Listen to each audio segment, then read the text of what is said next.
കൊണ്ടുവരായിരുന്നു. ഈ വരവ് അവൾ അറിഞ്ഞിട്ടില്ല. അറിഞ്ഞ സമ്മതിക്കില്ല അല്ലേ? അതുകൊണ്ടല്ല,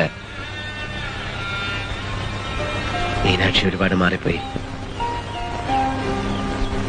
മീരയിൽ നിന്ന് എന്നെ അകറ്റിയത് അവളാ. ഒടുവിൽ അവള് തന്നെ എന്നെ വിട്ടു പോവുക. പെട്ടെന്ന് തനിച്ചായ മീരെ, എന്റെ കൂടെ വരാം എങ്ങോട്ടെങ്കിലും. ഉണ്ണിയോട് എനിക്ക് പലപ്പോഴും ദേഷ്യം തോന്നിയിട്ടുണ്ട്, സങ്കടം തോന്നിയിട്ടുണ്ട്. എത്രയോ തവണ ഉണ്ണി എന്നെ വിളിക്കാൻ വരുമെന്ന് ഞാൻ പ്രതീക്ഷിച്ചിട്ടുണ്ടെന്നറിയോ?